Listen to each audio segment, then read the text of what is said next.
Sarah Jenkins pulled her thin jacket tighter around her shoulders as the cold morning wind blew through the streets of Manhattan. At 17, she had already learned more about survival than most people learn in a lifetime. Her dark curly hair was tied back neatly, and despite living on the streets, she always tried to keep herself clean and presentable using the public bathroom at the local library.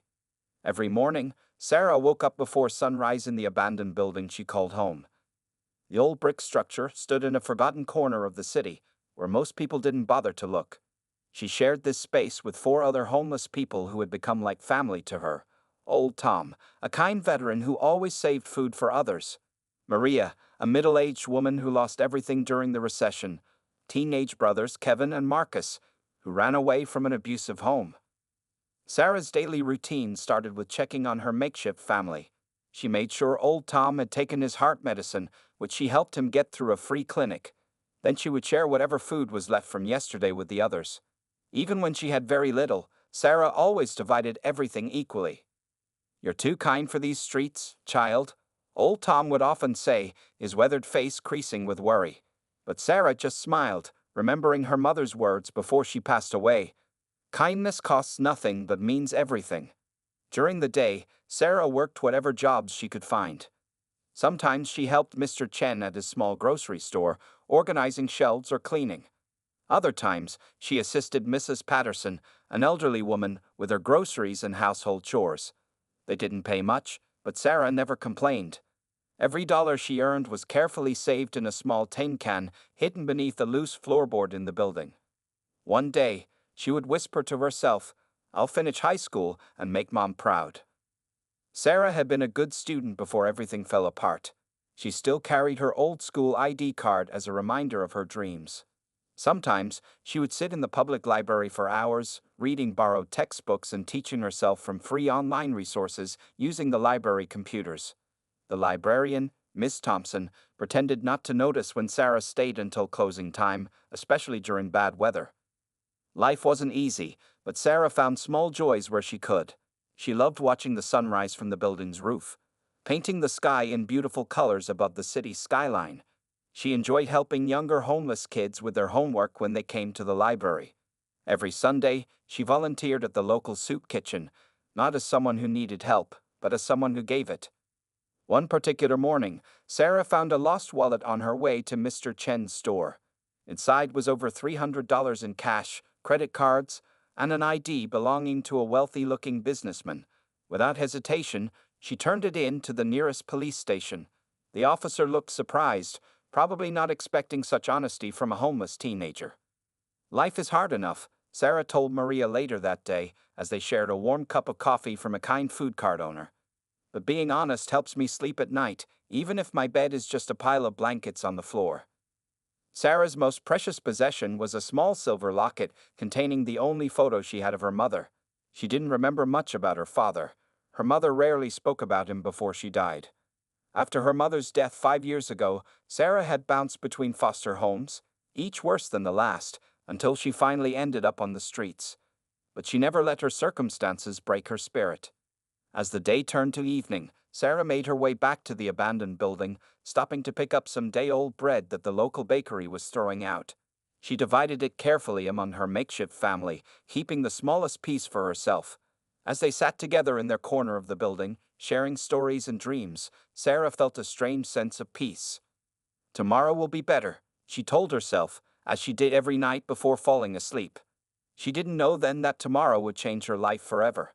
She couldn't have known that fate was about to connect her past with her future in the most unexpected way. For now, she was just Sarah, a homeless girl with a heart of gold, trying to survive one day at a time in the vast concrete jungle of Manhattan. Rain poured down on Manhattan that October morning, turning the city streets into rushing streams. Sarah had woken up earlier than usual, worried about old Tom's cough that had gotten worse during the night. She planned to visit the free clinic as soon as it opened to get him some medicine. Walking through the financial district, Sarah pulled her worn blue jacket closer, though it did little to keep out the rain. The streets were busy with people rushing to work, their expensive umbrellas and raincoats protecting them from the weather. Nobody noticed the teenage girl trying to stay dry under shop awnings. As she waited to cross the street near the towering Chen Industries building, Sarah counted the loose change in her pocket. Maybe she could buy some hot soup for old Tom later. The traffic light turned red, and cars began to slow down. That's when she heard it, the terrible screech of tires on wet pavement. A black luxury car was spinning out of control, heading straight toward the busy sidewalk where business people stood checking their phones. Sarah watched in horror as the car swerved violently, trying to avoid a delivery truck that had suddenly stopped. Time seemed to slow down as the expensive car hit a puddle, flipped over, and crashed into a light pole. Without thinking, Sarah ran toward the smoking car.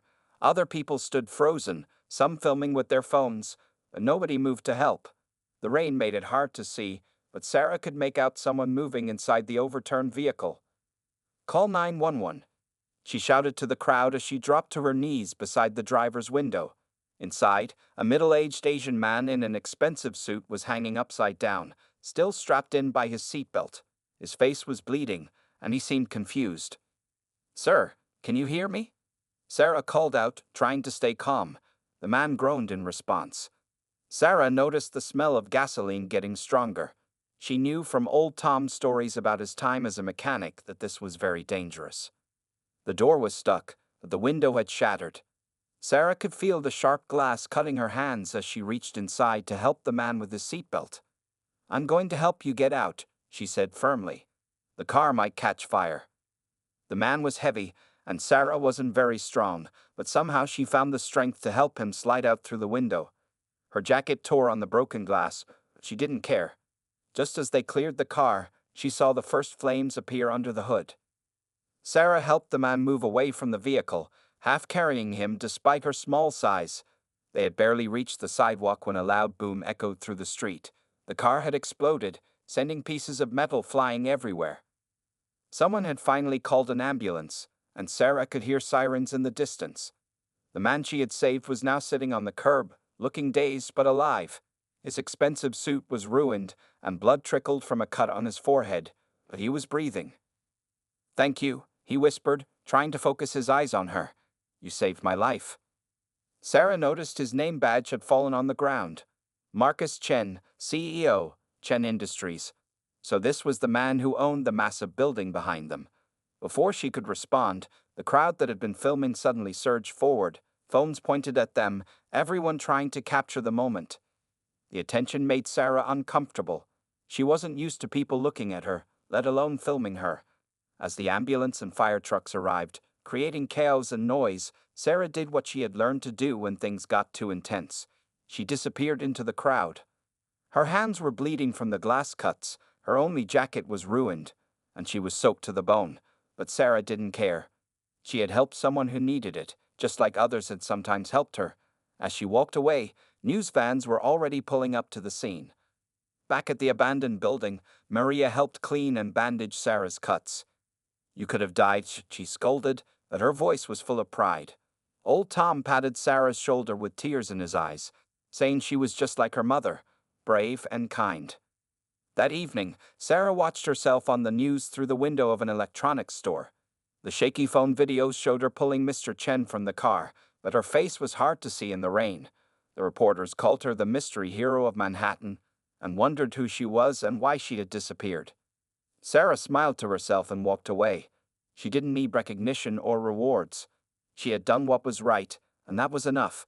Little did she know, Marcus Chen was already ordering his team to find the young woman who had saved his life, setting in motion events that would change both their lives forever. Marcus Chen sat in his private hospital room, staring at the TV screen that played the rescue video for the 100th time. Even through the blurry phone footage, there was something about the young woman that bothered him. Something he couldn't quite place, but it tugged at his memories like a forgotten dream. "Play it again," he told his assistant, Jack Wilson, who had been by his side since the accident 3 days ago. The doctors wanted Marcus to rest, but he couldn't. Every time he closed his eyes, he saw the girl's face as she pulled him from the wreckage, her dark curly hair wet from the rain. "Sir, you need to rest," Jack said, but he pressed play anyway. The video showed the same scene. The crash, the young woman running to help while others just watched, the car explosion moments after she dragged him to safety. "We have every private investigator in the city looking for her." Marcus touched the bandage on his forehead. He had gotten lucky, just a mild concussion and some cuts. Without that girl's help, he would have died in the explosion, But it wasn't just gratitude driving his search. There was something else, something about her eyes. Sir, Jack interrupted his thoughts. The social media campaign is getting huge responses. Hashtag Mystery Hero is trending, and we've received hundreds of tips. He showed Marcus his tablet, displaying pictures people had sent in of various young women. None of them was the right person. That afternoon, Marcus had a surprise visitor. Mrs. Thompson, an older woman who worked at the public library near the accident site, had seen the news. "I think I know the girl you're looking for," she said, sitting carefully in a hospital room chair. "She comes to my library almost every day, studying from borrowed textbooks. Such a polite young lady," but she hesitated. "But what?" Marcus asked, sitting up straighter despite his sore muscles. "She's homeless, Mr. Chen. Lives somewhere nearby with a small group of others. I've been letting her stay until closing time, especially when the weather's bad. She reminds me so much of someone, but I can't quite place it." Marcus felt his heart beat faster. He picked up a photo from his bedside table, a picture of his ex-wife, Elena, taken 17 years ago. "Does she look anything like this woman?" Mrs. Thompson's eyes widened. "Yes, that's it. The same eyes, the same curve of the smile. I knew she reminded me of someone." She looked at Marcus curiously. "Do you know her family?" Marcus didn't answer. His hands were shaking as he opened his laptop and pulled up an old file. The last photo he had of his daughter, taken when she was 2 years old. She had Elena's curly hair and his own dark eyes. According to his calculations, she would be 17 now. "Jack," he called to his assistant, his voice urgent. "Contact every homeless shelter in the area. Check all the security cameras near the library. I want to know everything about this girl." He turned to Mrs. Thompson. "Please tell me everything you know about her."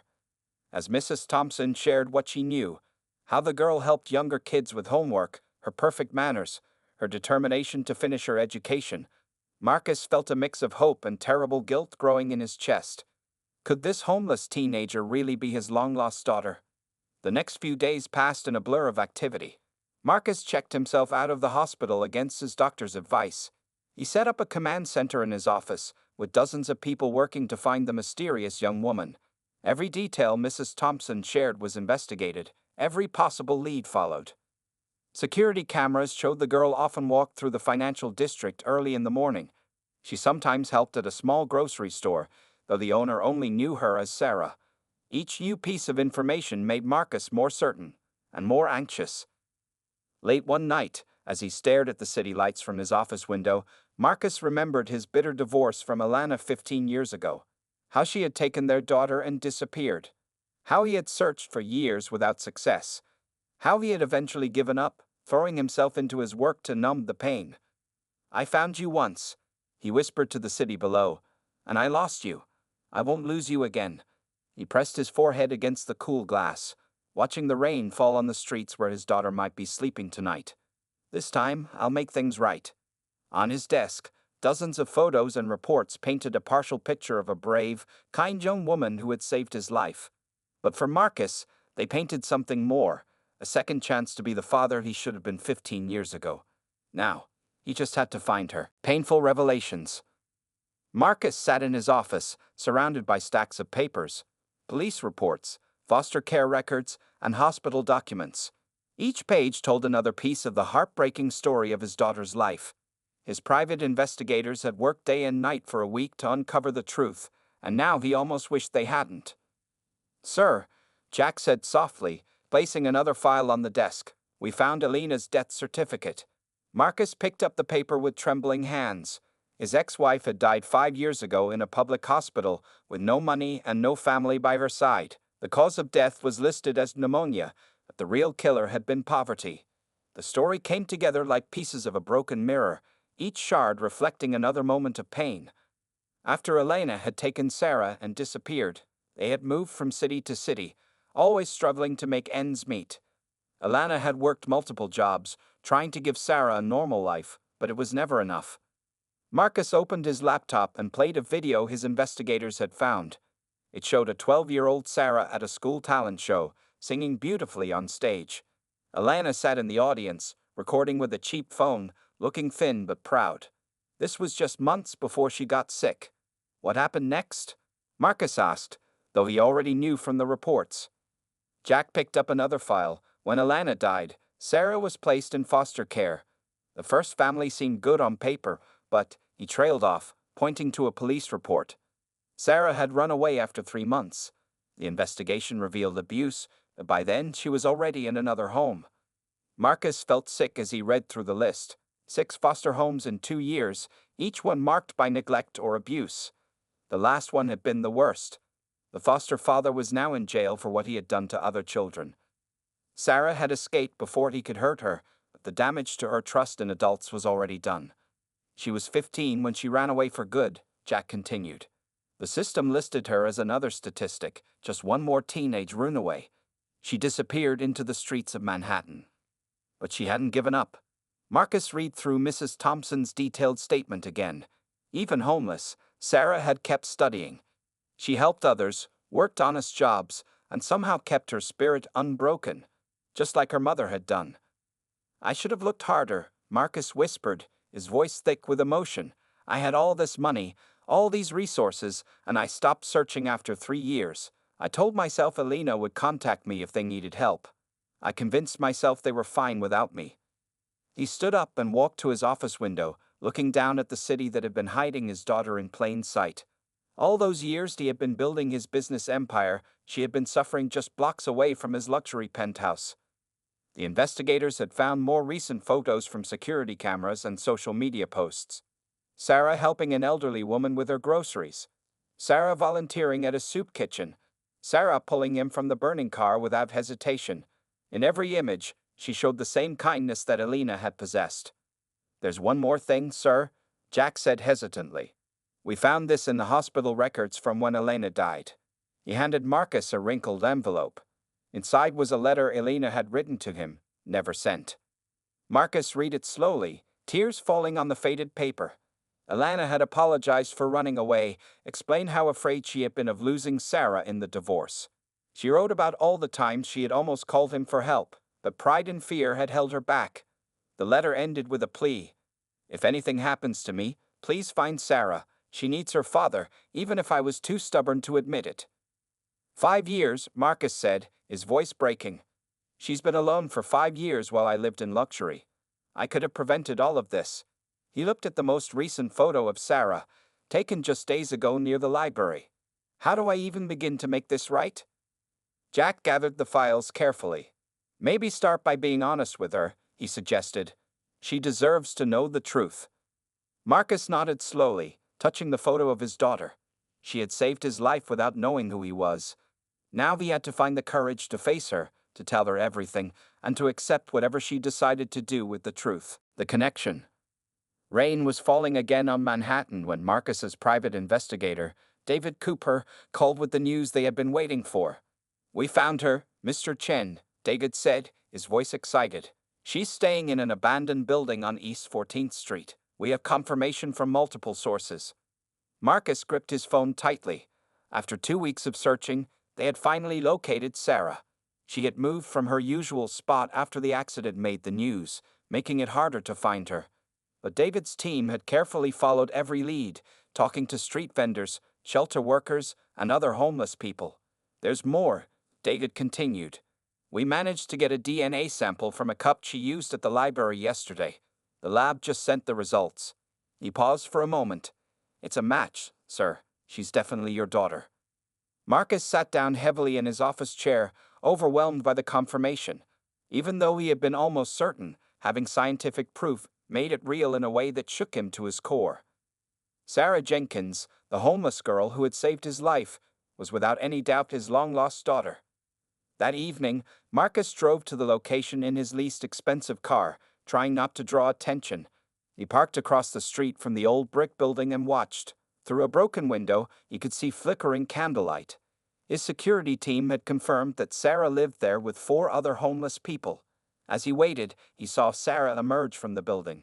Even in her worn clothes, she moved with a quiet dignity that reminded him so much of Elena. She was carrying an elderly man's arm, helping him walk slowly down the street. Marcus learned later this was Old Tom, a homeless veteran who had become like a grandfather to Sarah. She helps everyone, David said from the passenger seat, reviewing his notes. The grocery store owner says she works for less than minimum wage, but never complains.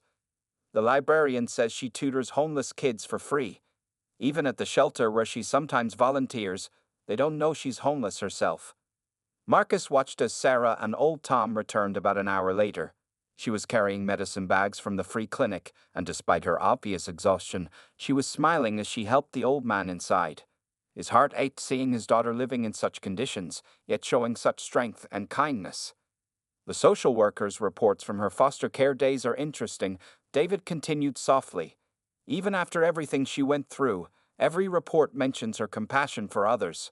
One worker wrote that Sarah gave her only warm coat to a new girl at the group home during winter. Just then, Sarah came out again, this time alone. She sat on the building's front steps, pulled out a small silver locket, and opened it.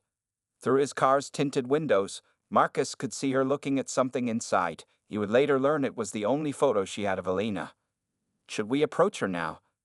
David asked carefully. Marcus shook his head. No, he said, though everything in him wanted to run to her. We need to do this right. She's been through too much trauma to handle this badly. He had spent hours talking with child psychologists about the best way to approach Sarah without causing more emotional damage. Before they left, Marcus saw something that brought tears to his eyes. A young boy, clearly homeless, approached Sarah crying. Without hesitation, she shared her own dinner with him and gave him one of her 2 blankets. It was exactly what Elena would have done. Back in his office, Marcus met with his legal team. They had prepared everything. Documents proving Sarah's identity, access to trust funds Elena never knew about, and papers to legally acknowledge Sarah as his heir. But the lawyers warned him that legal rights meant nothing without emotional healing. Remember, Mr. Chen, this family counselor advised, she doesn't know you're her father yet. To her, you're just the rich man she saved from the car crash. We need to build trust first. Rushing in with the truth could push her away forever. Marcus nodded, looking at the new photo of Sarah his team had taken today. In it, she was helping an elderly woman with groceries, smiling despite her own hardships. We do this at her pace, he decided. She's had enough people forcing their decisions on her. That night, as another storm hit Manhattan, Marcus couldn't sleep knowing his daughter was out there in that old building. But he had learned from his investigators that Sarah had survived this long by being careful and distrustful of strangers, even rich ones offering help. He would have to be patient and prove himself worthy of her trust, one small step at a time. Difficult truths. Sarah sat nervously in the small coffee shop, her worn jacket standing out against the fancy furniture. Mr. Chen had found her yesterday, politely asking if they could meet. She had almost said no, but old Tom convinced her to go, saying the man probably just wanted to thank her for saving his life. Marcus watched his daughter from across the table, noticing how she held the coffee cup with both hands to warm them. He had chosen this quiet cafe because it was almost empty in the afternoon. Sarah had picked a corner table, keeping her back to the wall, a habit learned from years on the street. Thank you for meeting me, Marcus said softly. I've been looking for you since the accident. He noticed how she carefully watched every movement he made, ready to run if needed. The psychologist had warned him about this. Trauma had taught her to always be alert. You didn't need to look for me, Mr. Chen, Sarah replied. I just did what anyone would do. She paused, then added quietly, though most people didn't. The memory of others just filming with their phones while the car burned was still fresh in her mind. Marcus took a deep breath. The moment he had practiced for weeks had arrived. Sarah, there's something important I need to tell you. It's going to be hard to hear, and you might not believe me at first. He slowly placed an old photograph on the table, a picture of Elena holding a 2-year-old Sarah. Sarah's hands began to shake as she stared at the photo. She recognized her mother instantly, looking young and happy. Then she saw the baby, wearing a silver locket, the same one she now wore around her neck. How do you have this? She whispered. Because I took that picture, Marcus said gently. Elena was my wife, and you, Sarah, are my daughter. The color drained from Sarah's face. She touched her locket unconsciously, remembering how her mother had always said it was special, that it would help her remember who she was. No, she said, her voice getting louder. No, that's not possible. My father abandoned us. He didn't want us. Marcus felt each word like a knife. That's not true, he said, fighting to keep his voice steady. Your mother took you away. I searched for years, hired investigators, but Alina was too good at hiding. She changed your names, moved constantly. By the time I found out she had died, his voice broke. By then you had already disappeared into the foster care system. Sarah stood up suddenly, her chair scraping loudly against the floor. You're lying, she said, tears in her eyes. My mother worked 3 jobs to feed me.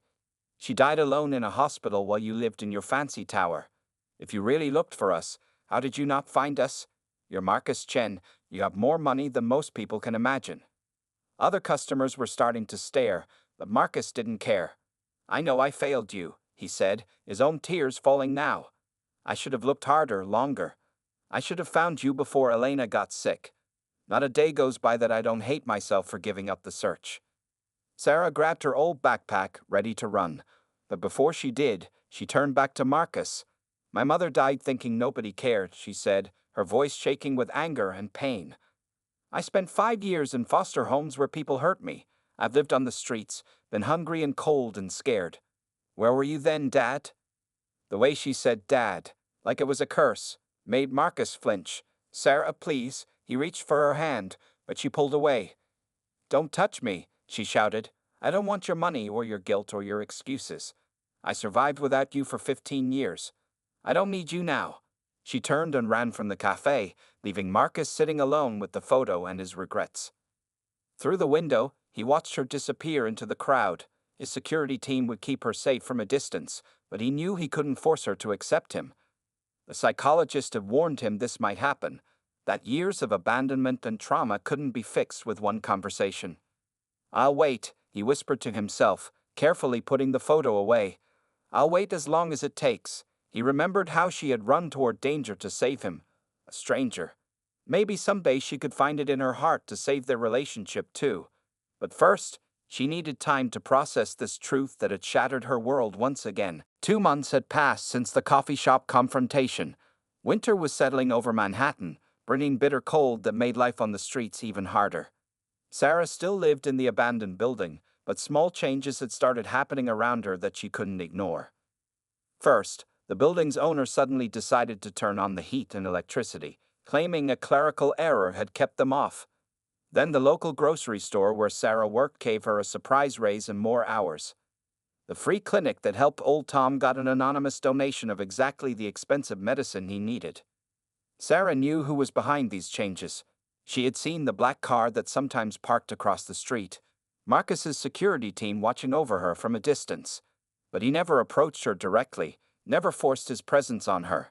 Instead, he helped from the shadows, respecting her boundaries while ensuring she had access to basic necessities. One cold morning, Mrs. Thompson from the library called Sarah into her office. There's a new youth program starting, she explained, showing Sarah a brochure. It provides housing, education support, and job training for homeless young people. You'd be perfect for it. Sarah looked at the brochure suspiciously. Did Marcus Chen set this up? Mrs. Thompson smiled gently. The Chen Foundation is one of many sponsors. But Sarah, does it matter? You've been trying to finish your education for years. This is a real chance. After a week of thinking about it, Sarah visited the program center. It was clean and welcoming, but not flashy. The other young people there came from backgrounds similar to hers. Nobody made her feel different or ashamed. The program offered GED classes, computer training, and even counseling, all things Sarah had wished for but couldn't afford. You don't have to decide right away, the program director told her. Take your time, the spot will be here when you're ready. What finally convinced Sarah was seeing how the program helped Kevin and Marcus, the teenage brothers from her abandoned building. They got into the program first, and within weeks, both had safe housing and were back in school. Their success made Sarah realize she could be helping more people if she helped herself first. On a snowy evening, Sarah found an envelope slipped under her door. Inside was a letter from Marcus, handwritten and honest. Dear Sarah, I know I can never make up for the years of pain and absence. I don't expect forgiveness, and I won't force myself into your life. But I want you to have the opportunities you deserve. Whatever you choose to do with them is your decision. I'm proud of you, not because you're my daughter, but because of the incredible person you become despite my failures. Marcus. The letter came with a photo album. Inside were pictures of Elena that Sarah had never seen, her mother laughing at a park, dancing at her wedding, holding baby Sarah with pure joy on her face. There was also a copy of Elena's last letter to Marcus, helping Sarah understand her mother's side of the story. Slowly, Sarah started accepting help. She joined the youth program but insisted on keeping her volunteer work at the soup kitchen. She moved into the program's housing but made sure old Tom and Maria got places in a good shelter first. She began attending therapy sessions, working through years of hurt and anger. Marcus kept his distance but remained constant. Every week, he sent a simple message through Mrs. Thompson. "I'm here if you want to talk." No pressure, no demands, just patience and respect for Sarah's healing process.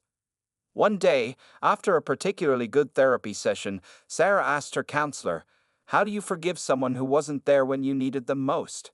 The counselor replied wisely, "Forgiveness isn't about forgetting the past. It's about choosing to build a different future. And it happens at your own pace." Sarah thought about this as she walked home, holding her mother's locket. Inside, she had added a tiny new photo next to Elena's. The picture of her mother and Marcus on their wedding day, both looking young and happy. It was a reminder that life wasn't black and white, that people could make mistakes and still deserve second chances. That evening, for the first time, Sarah wrote back to Marcus's weekly message. "Maybe we could have coffee again. And this time, I'll stay to listen." 1 year had passed since the car accident that changed everything. Sarah stood in front of a large mirror, adjusting her graduation cap. The GED ceremony would start in an hour, and her hands were shaking slightly as she smoothed down her new dress, a gift from Marcus that she had finally felt comfortable accepting. "You look just like your mother," Marcus said softly from the doorway. He had learned to always keep some distance, to let Sarah set the pace of their relationship. Their weekly coffee meetings had slowly grown from tense conversations to genuine talks, though there were still difficult moments. Sarah touched the silver locket that hung around her neck. Inside, she now kept 3 photos. Her mother, a wedding picture of her parents, and a new one, herself and Marcus at her 18th birthday dinner 3 months ago. It had been their first real celebration together.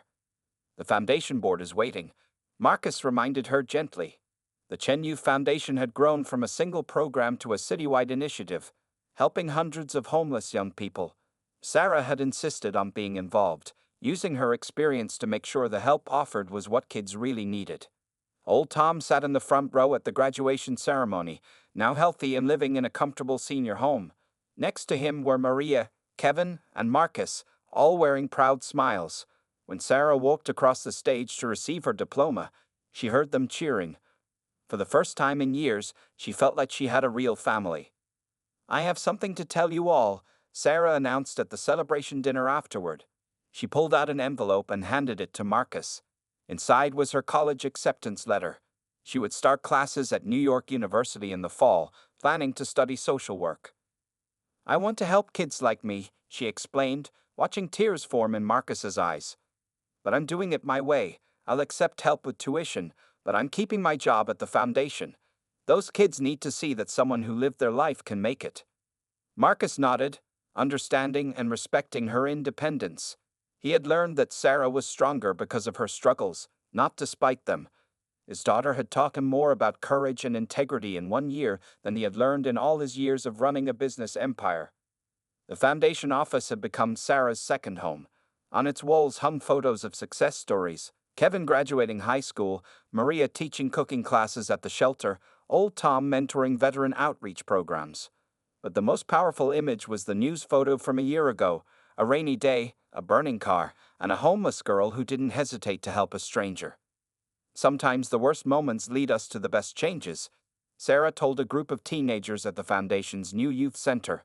She shared her story openly now, helping others understand that their current circumstances didn't define their future. Marcus often stood quietly in the back during these talks, amazed by his daughter's wisdom and strength. Their relationship wasn't perfect. Sarah still had moments of anger about the past, and Marcus still struggled with guilt. But they had learned to talk through these feelings in family therapy, to understand that healing wasn't about forgetting the pain, but about choosing to grow beyond it. One evening, as they walked through the park where Marcus and Elena had once taken baby Sarah, he asked her, "Do you think your mother would be proud of us?" Sarah thought about Elena's last letter, about her mother's hope that father and daughter would find each other again. "Mom always said that love is stronger than pride or fear," she replied. "I think she'd be happy we finally learned that lesson." As the sun set over Manhattan, Sarah looked at her father and smiled. They had both changed so much in 1 year. Marcus had learned that money couldn't fix everything, that sometimes patience and respect were worth more than all his wealth. Sarah had learned that accepting help didn't make her weak, and that forgiveness could be as healing for herself as for others. Tomorrow, Sarah would start another day at the foundation, helping kids find their way home like she had. Marcus would continue running his company, but with a new purpose, using his resources to make real changes in people's lives. And together, they would keep building something neither of them had expected to find: a second chance at being a family. "Ready to go home?" Marcus asked, using the word home carefully. He still let Sarah choose where she wanted to live, understanding that trust and comfort couldn't be rushed. Sarah nodded, taking his arm. "Yes," she said simply. "I'm ready." And both of them knew she meant much more than just the walk home.